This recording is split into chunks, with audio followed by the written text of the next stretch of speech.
We've talked a lot about strategy in the last couple weeks, but sometimes you guys are coming to this channel to just tell us who to draft. Sometimes you guys are more casual players, just getting back to the scene. In the early rounds 1 to 4, who are we drafting? Who are the best values? Today, we're going to break down our consensus rankings and specifically our own personal rankings versus multi-site ADP, Sleeper, ESPN, NFL, Yahoo type of ADP. So if you guys are preparing for your home leagues, we will have you prepared in this video. We are not going to waste any time. We're not even going to hit the intro. We're going to start right away with the round 1 values. And Danny, I'll let you take it away with Stefon Diggs, wide receiver of the Buffalo Bills. Yeah, and I sound like a broken record when it comes to Stefon Diggs. I've typed him up every chance I've gotten. I just don't understand why the consensus is so down on him, because when you break down what makes a good fantasy football player, he has every single point in spades. His situational factors, top 5 offense. Of course, he's tethered to Josh Allen in a high volume pass attack led by Ken Dorsey. His talent factors, 97th percentile against man, 96th percentile against zone and press, according to Matt Harmon on reception perception. And in terms of the production factors, he's commanded north of 26% of the Bills' targets each of the last 3 years, and 28% in both 2020 and 2022, and was averaging almost 25 PPR points per game and a near 28% target share prior to Josh Allen's elbow injury against the Jets in Week 9. I just think he's an auto smash pick, and anytime he falls to me, I just think he's one of the easiest picks in the first round. Yeah, absolutely. You're going to notice a trend with a lot of the wide receivers we talk about in the early rounds. A lot of them are alpha wide receivers with help. So they're the clear alphas on their team, but there's enough pieces around Stefon Diggs, Dalton Kincaid, Gabe Davis to help the offense, but they're not taking away from Stefon Diggs. And that'll be the case for the guys that we talk about in round 2 as well. So my first round player, guy that I just can't stop drafting in the first round, is Bijan Robinson. He's my highest rostered player on Underdog. I've made the Bijan case so many times, so I will keep this brief. But when you look at the league-winning running back video, and I broke this down in depth a couple weeks ago, am I worried about Tyler Algier a ton? Not really, because if they love Tyler Algier so much, they wouldn't have spent the 8th pick in the draft on a running back. You guys asked me back in 2021 when my number 1 league winner was Jonathan Taylor, aren't you worried about Nyheim Hines for Jonathan Taylor? I said, hell no. Don't make the same mistake twice. When you look at Bijan's factors, his draft capital, his profile, he has the talent ability that we saw in the preseason.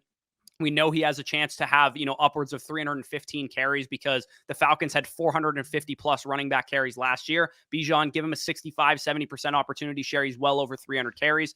Offensive rank in points per game. We're a little concerned about the Falcons to some degree, but they have one of the easiest schedules in the NFL. They had the best run blocking line in the league last year. I think they can win 10, 11 games in a very soft division, very soft schedule. Bijan has fresh legs, no injury concern, which is something that you really can't say about any running back that's going in the first couple rounds. All of those guys, McCaffrey, Eckler, Chubb, Barkley, all those guys, Pollard, they're all at least 26 years old and have a number of career touches under their belt. So for me, Bijan Robinson in the first round, one of the easiest smash picks, especially in the late first round when it comes to home league sites where he's going.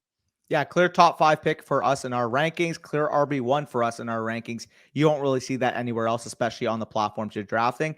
I've seen this guy go into the mid-back end round 1 type of area, and if he's falling anywhere past, like I said with Stefon Diggs, anywhere past pick 5, he's one of the steals of the draft. So we can get into the honorable mention, and that's going to be Tyreek Hill, wide receiver from Miami. Hyper-efficient schematic mismatch in Miami. I guess there's some risk when it comes to his health, given the concussion issues he suffered last year. But as long as he stays healthy, Tyreek is basically bust-proof. I've heard some film bros say, NFL defenses may figure out McDaniel's scheme at some point, especially in the later portion of last year. I think the Chargers game was one that they pointed to specifically. People are going to be squatting on the RPO across the middle of the field, trying to force Tua to force the ball to the sidelines. But my counter is that just going to open up more big plays and more potential big opportunities for probably the best or second best wide receiver in the entire NFL when it comes to Tyreek Hill. Not even just that, he might be one of the best big play receivers in NFL history. Yeah. So if they're going to squat on middle of the field routes, not only can Tyreek beat you deep, Jalen Waddle can beat you deep. Devon Achane and Raheem Mostert have the speed to beat you on the outside. So let him squat on the RPO game in the middle of the field. I heard Hayden Winks and Mike Leone talking about that, and that was my counter. That when I was listening to that podcast, I was like, doesn't that just mean there's going to be more big plays down the field? Especially, Tua's still a young quarterback, man. He can still get better. This scheme, Mike McDaniel, I trust his ability to innovate. He's not going to do exactly what he did last year. And the Shanahan scheme hasn't been figured out for like 15, 20 years in the NFL. So I'm pretty sure he's going to be just fine. Let's move on to round 2, where we have only wide receivers to talk about. Talked about one running back in round 1. Round 2, one of my favorite things to do is pair Bijan Robinson with one of these guys, especially on home league sites. We can get right into your round 2 value. Of course, CeeDee Lamb of your Dallas Cowboys. A lot of narratives being built around the Cowboys right now. I've been very adamant to say that they are not going to be a run-first team, but I'll let you take it away. Yeah, and that just simply ignores the fact that the Cowboys were one of the heaviest early down running teams in the entire NFL last year. And actions speak louder than words. They cut their hammer running back in Ezekiel Elliott. They traded for a veteran wide receiver too in Brandon Cooks. And now you have Michael Gallup, who prior to his injury showed he could be a very good number 2 wide receiver in the NFL, full year removed from his ACL injury. CeeDee Lamb last year held a 26% target share and nearly 20 PPR points per game, week 7 on, when Dak came back to the lineup. And that was as a 23-year-old third-year wide receiver. There's still the possibility entering year 4, 24 years old, he even takes that next step. Now, I'm not going to say he's going to be Justin Jefferson, he's going to be Ja'Marr Chase, but there's a range of outcomes where he can be a 21, 22, 23 PPR point per game scorer and be right neck and neck with those guys, especially from a fantasy perspective. The situation's great, the talent is great, and the volume is great. There's really no reason to fade him, especially if he's falling anywhere close to round 2. This is a guy we see as a clear top 10 player in fantasy football this year.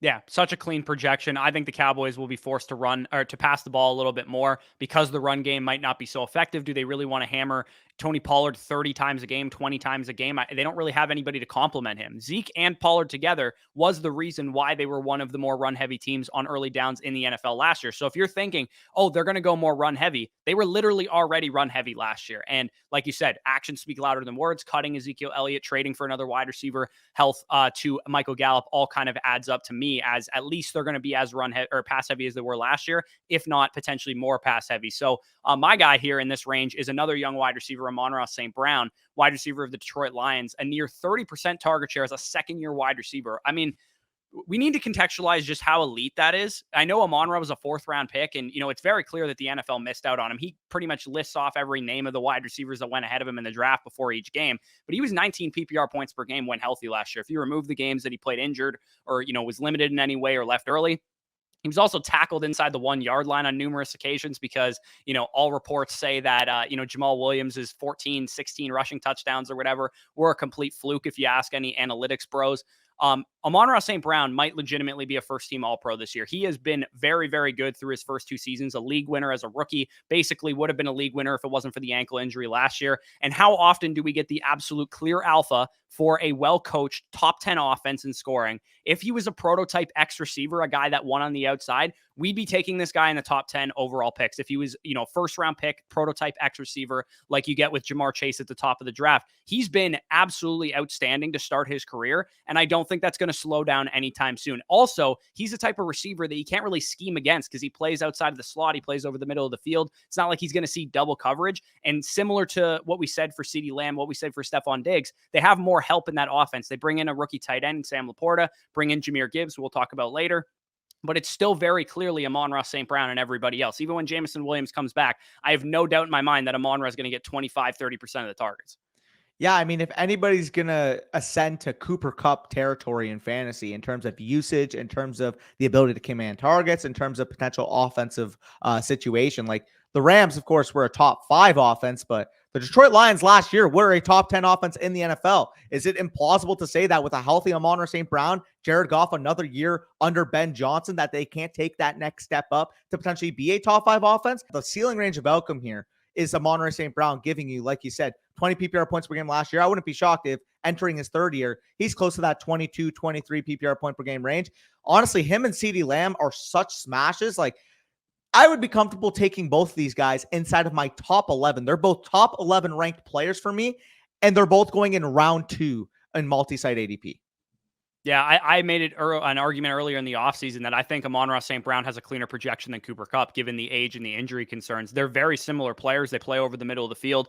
I trust Amon-Ra's offense a little bit more as well. Ironically, Jared Goff, a former Rams quarterback, but definitely a guy that I'm going to be drafting a lot of, especially in multi-site formats in home leagues, on Sleeper, on ESPN, on Yahoo, those type of formats. So honorable mention of this round is another young wide receiver, Garrett Wilson, wide receiver of the New York Jets. 25% target share as a rookie, offensive rookie of the year. Very similar projection to Amon-Ra St. Brown, only we have a 4-time MVP throwing him the football in Aaron Rodgers. Don't be scared by the fact that he hasn't done it yet. I know a lot of casual fantasy players get nervous. They would rather go with the devil they know. They would rather take, Nick Chubb or AJ Brown or Saquon Barkley because these guys have been elite fantasy players in the past. But we are projecting forwards, right? We are not projecting backwards. We're not taking Garrett Wilson's last year production or his college production. We are projecting forwards in a calculated manner. If Aaron Rodgers is the same Aaron Rodgers he's always been, you're not going to have a chance to wait and see if Garrett Wilson did it. You got to draft him as if he's going to, just like we were doing with CeeDee Lamb last year, just like we were doing 2 years ago on Justin Jefferson. And I would argue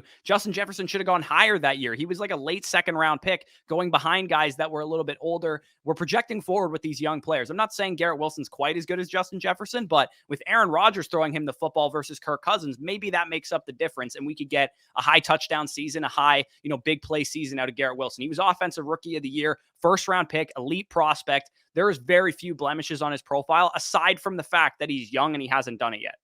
Yeah, if anybody's going to take the next step, the next ascension towards superstar wide receiver, I would say CeeDee Lamb because he would be the first guy I think of, but I feel like he's kind of a cop-out type of answer. The next answer I would have would be Garrett Wilson. Garrett Wilson has every single factor working in his favor that Justin Jefferson had when he did make that step. Elite route runner, great with the ball in his hands. Now he has the quarterback upgrade to be able to meet the efficiency in that regard.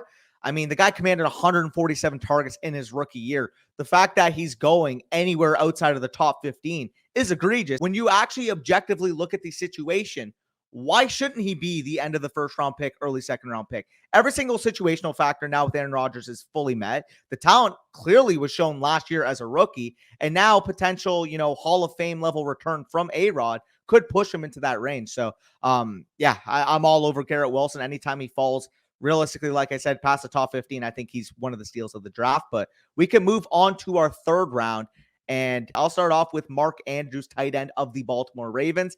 I just think he's an elite player that gives a significant positional edge, and he's shown the ability that he can be the tight end 1 overall in fantasy. Yes, 2 years ago, over Travis Kelce. We have Todd Monken coming in, who is a pass-happy offensive coordinator at all of his other stops, NFL or college football, and he's taken over for the run-dominant tendencies that we've seen from Greg Roman in this offense in the past. We saw Mark Andrews just last year, 15.39 PPR points per game, over a 27% target share when Lamar was healthy. And in this range, to be honest, from a structural standpoint, wide receivers and running backs tend to dry up by the time the mid-third rolls around.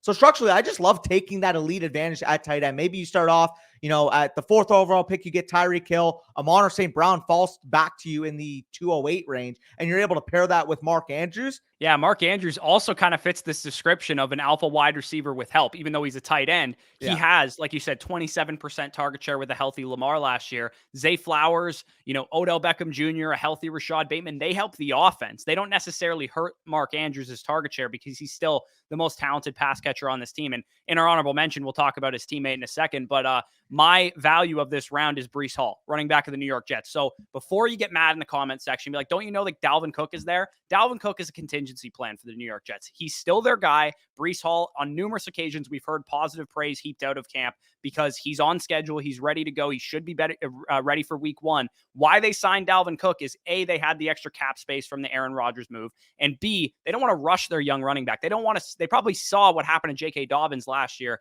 with the Baltimore Ravens. For weeks 1 to 3, weeks 1 to 4, you plan accordingly around Breece Hall. You draft an extra running back maybe in the 8th round who can give you early season viability like a James Conner. He's your upside swing. He's the guy that returns a league-winning ceiling at a 3rd or 4th round price tag. Maybe you play it a little bit safer around him.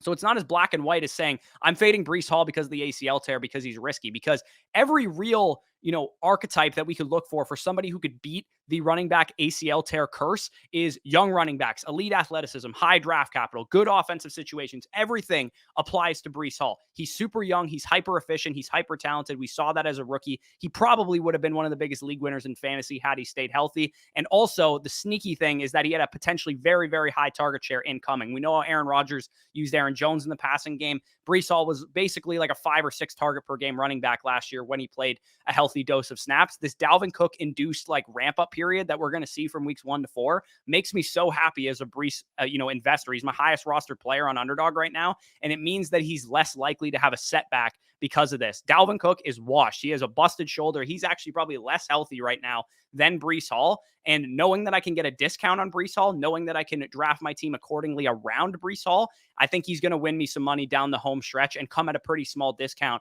as it currently stands. The principle about drafting the running back position, you're not drafting them based off their safe projection, their safe outlook. You're not drafting Najee Harris because you're booking in 300 potential touches.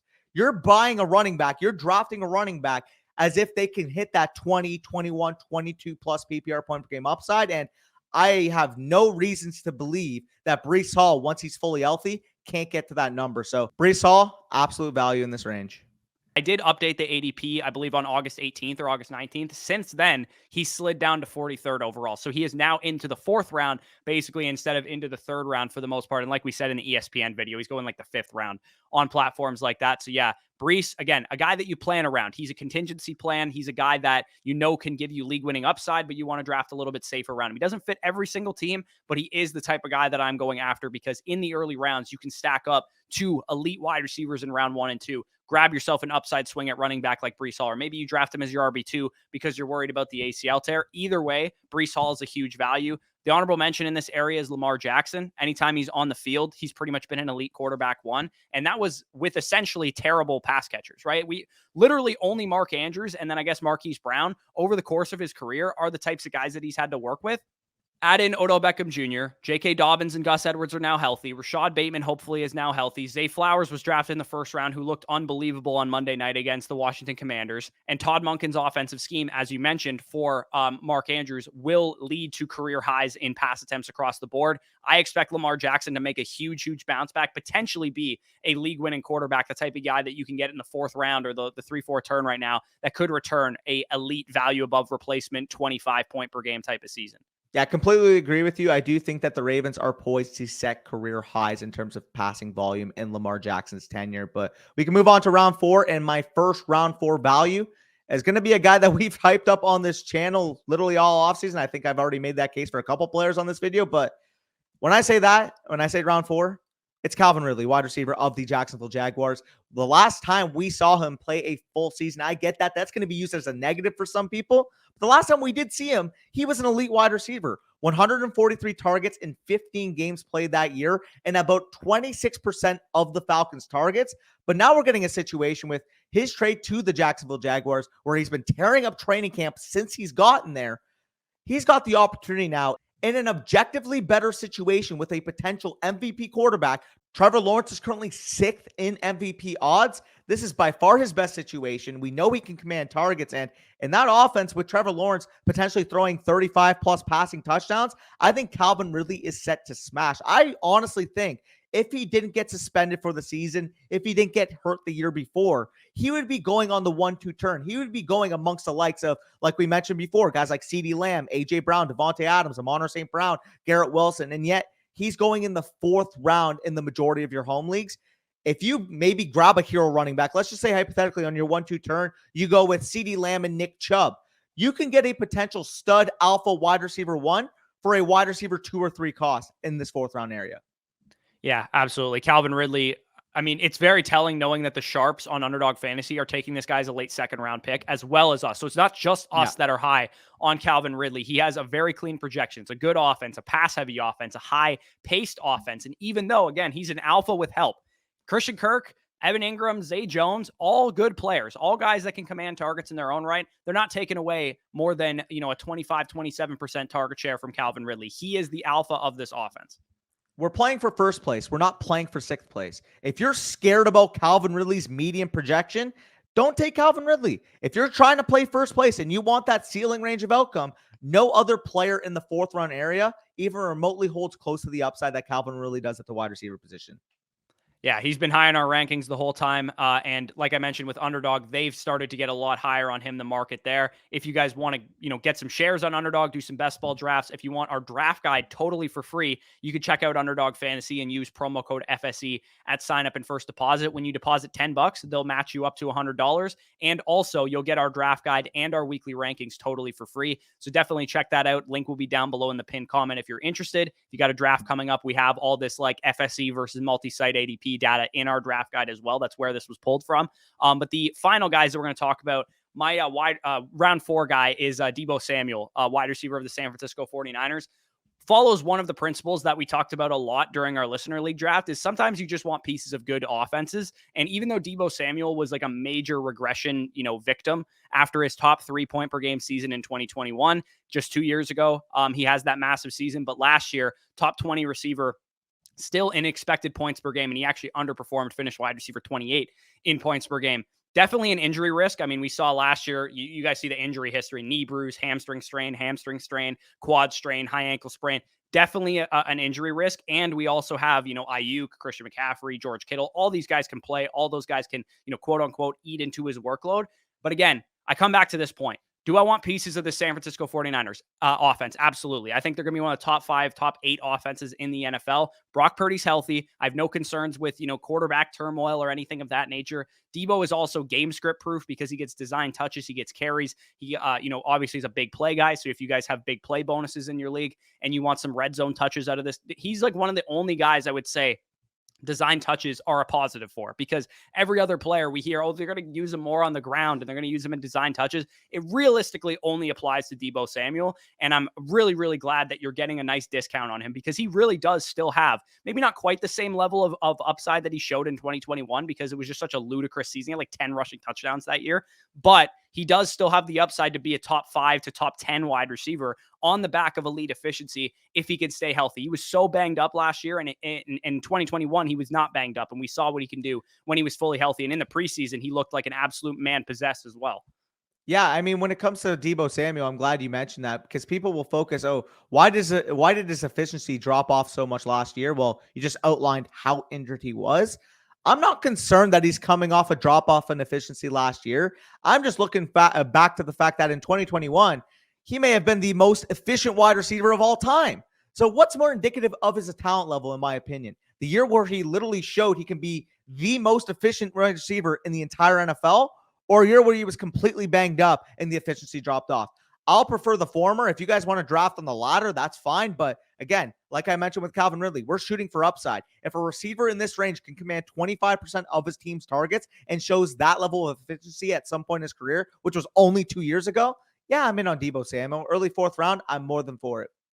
Yeah, I mean, top 20 in expected points per game last year. He's going about wide receiver 20 right now in an offense that had quarterback turmoil. Like 2 of the starting quarterbacks got injured. Now we have some stability at that position. So like I said, he's also the type of guy that can add on 400 rushing yards and 5 rushing touchdowns in addition to whatever he does through the air as well, and as well as those big plays. So honorable mention, and then we'll get out of here. Jahmyr Gibbs, running back of the Detroit Lions. Very clean projection, 1st round, 12th overall draft capital running back, elite receiving profile. There's no real help on this offense, as we talked about for St. Brown, outside of Jahmyr Gibbs, really. He's probably going to be the number 2 receiver of this team, which is pretty crazy when you think about it, because, Jameson Williams and Sam Laporte, you got rookie tight ends and inexperienced wide receiver dealing with a suspension. Jahmyr Gibbs has the potential to have 100-plus targets this season, and he was a top 15 draft capital running back. They don't just spend draft capital picks like that on guys that they don't intend to use. Look at what's happened at the running back landscape all offseason. Outside of Bijan Robinson and Jahmyr Gibbs, every other running back is being treated like dirt right now. Montgomery will work in on early downs. That will happen. I'm not going to deny that. He will probably steal most of, if not at least half of the goal line work and the red zone work as well. But there's so much noise in the data between just saying Jahmyr Gibbs is the new DeAndre Swift and David Montgomery is the new Jamal Williams, because we had so much injury concern with DeAndre Swift. There was games where he wasn't even playing and Jamal Williams was the lead back. Like I said, for Amon-Ra St. Brown, there were so many just like on the 1-yard line opportunities, because just by happenstance, Amon-Ra kept getting tackled there. So if you're drafting Montgomery thinking he's going to score 16 touchdowns, and you're drafting Jahmyr Gibbs thinking he's just going to be, DeAndre Swift all over again, I think you're doing it wrong. I think the split will be a lot more in favor of Jahmyr Gibbs than it was for DeAndre Swift over Jamal Williams. Yeah, and it's so funny that people are using DeAndre Swift as a negative, almost like he wasn't this elite efficiency running back prior to the injury issues. The reason why the coaches weren't trusting him with a full workload is that he never showed he could handle a full workload. Jahmyr Gibbs, they take at 12th overall, and I hate to use narrative, but if anybody saw the reactions of that war room when they made the pick, you would think they just landed the next Joe Burrow at 12th overall. Like, they were fucking screaming all over the room for drafting the 2nd best running back in the class at 12th overall. If they're that excited, why shouldn't we be? Yeah, not to mention the fact this is the coaching staff that used Alvin Kamara in that perfect role all these years. Do we need Jahmyr Gibbs to be an 80, 90% workhorse? Absolutely not. He's too small to do that, to be honest. I would rather them use him exactly how Alvin Kamara was used all those years early on in his career in New Orleans when he was a top 5 running back, a top 3 running back, a league winning, legendary upside running back that we saw on the back of receiving work, on the back of efficiency, on the back of big plays and touchdowns and things of that nature. So yeah, Jahmyr Gibbs, don't be scared off of him at the 3-4 turn. If it's full PPR, he's absolutely worth that pick. Half and standard, I'm a little less bullish on Jahmyr Gibbs, but in full PPR leagues, he absolutely needs to be somebody that you are in on. So we tried to keep this one under 30 minutes. It looks like we did it. So if you guys enjoyed, leave a like, subscribe to the channel if you guys are new around here. If you want our draft guide, and trust me, you're going to want it. If you want to dominate your league mates this year, head on over to Underdog Fantasy. You can get our draft guide and our weekly start set rankings totally for free by depositing just $10 on Underdog Fantasy. You have to use the promo code FSE. When you do use that promo code, within 24 hours, you'll receive an email with that draft guide access, with that weekly rankings access, and they'll also match your first deposit up to $100. And also, I mean, you can win money with that deposit. So not only is it free, you can win money with it. And Underdog is the single best place on planet Earth to get refined and get practice for your home league drafts, because all the ADPs are sharp. It's real money drafts. It's sharp players. It's ADP bros. It's DFS optimizer bros. You know you're not getting any soft draft rooms. You will be over prepared for your fantasy football drafts on Underdog Fantasy. So if that interests you, check it out in the pinned comment. But with that being said, peace out, and we'll talk to you soon.